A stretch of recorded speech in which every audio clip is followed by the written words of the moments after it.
আপুরা ভাইয়েরা আসসালামু আলাইকুম রাহমাতুল্লাহ। সবাই কেমন আছেন? আশা করি সবাই ভালো আছেন। আমি ছোট্ট একটি ভিডিও নিয়ে এসেছি আপনাদের মাঝে। একটি রেসিপি, এটি একটি আরবি রেসিপি। তো চলুন শুরু করা যাক। তো ভিডিওটা ভালো লাগলে আমাকে সাপোর্ট করবেন। আমি একটি ইউটিউব চ্যানেল খুলেছি, এটি একটি নতুন চ্যানেল। তো কিভাবে ভিডিও বানায় আমি জানি না, এটা আমার প্রথম ভিডিও। তো এখানে যা যা লেগেছে রেসিপি বানাতে, তো আমি নিয়ে নিয়েছি চিনি, ইস্ট, বেকিং পাউডার এবং পাউডার দুধ, ময়দা। তো পরিমাণ ডিসক্রিপশন বক্সে দেওয়া আছে এবং নিচেও সাবটাইটেল দেওয়া আছে। তো আমি ময়দার ভিতরে চিনি এবং ইস্ট দিয়ে দিলাম, তারপরে দিয়ে দিলাম 1 চুটকি বেকিং পাউডার, তারপরে দিয়ে দেবো পাউডার দুধ। তো ভিডিওটা কেমন হয়েছে, কিভাবে ভিডিও বানায় আপনারা আমাকে পরামর্শ দিবেন। তারপরে দিয়ে দিলাম লবণ স্বাদ অনুযায়ী। এই শুকনা উপকরণগুলি আমি চামিচ দিয়ে মিক্স করে নেব। মিক্স করা হয়ে গেছে, আমি এখন দিয়ে দেব 2 চামচ রান্নার তেল। রান্নার তেলটা দেওয়া হয়ে গেছে, আমি এখন অল্প অল্প পানি দিয়ে নরম একটি ডো বানিয়ে নেব। আমি চামিচ দিয়ে আস্তে আস্তে নরম একটি ডো বানিয়ে নেব। তো আপুরা ভাইরা, যদি আমার ভিডিওটা ভালো লাগে তো আমার চ্যানেলটা সাবস্ক্রাইব করবেন এবং ভিডিওটা সম্পূর্ণ দেখার অনুরোধ রইল। তো এটা দেখেন হয়ে গেছে, আমি এখন এটা প্লেট দিয়ে ঢেকে সাইডে রেখে দেব। তো আমি চুলাতে একটি হাঁড়ি বসিয়ে দিয়েছি, আমার একটি শিরা বানিয়ে নিতে হবে। তো শিরাটা বানানোর জন্য আমি যতটুকু পরিমাণ পানি নিয়েছি ততটুকু পরিমাণ চিনি নিয়েছি।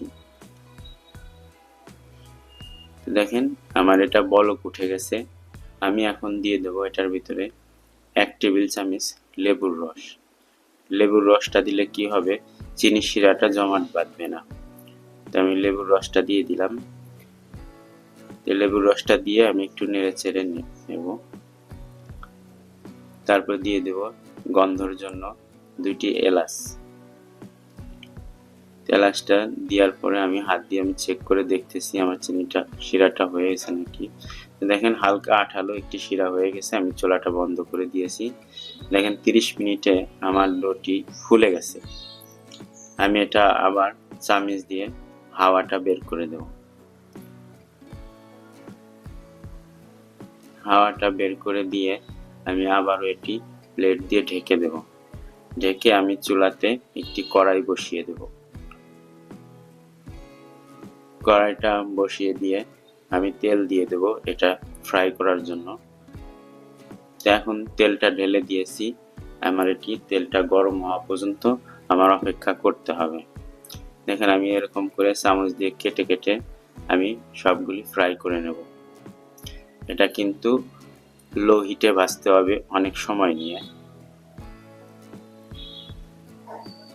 তাড়াতাড়ি করলে ভিতরে কিন্তু কাঁচা থেকে যাবে, উপরে লাল হয়ে যাবে। দেখেন আমার কত সুন্দর লাল লাল করে আমি এভাবে ভেজে নিয়েছি। এভাবে করেই আমার সবগুলি ভেজে নিতে হবে। তো বন্ধুরা, ভিডিওটা কেমন হয়েছে আপনারা জানাবেন সবাই। তো আমি এটা এখন উঠিয়ে নেব। এভাবে করেই আমি সবগুলি ভেজে নেব।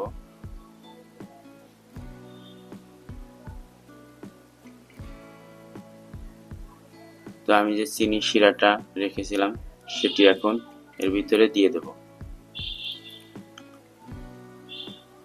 তো ভালো থাকবেন সবাই বন্ধুরা, ভিডিওটা কেমন হয়েছে জানাবেন। আসসালামু আলাইকুম রাহমাতুল্লাহ।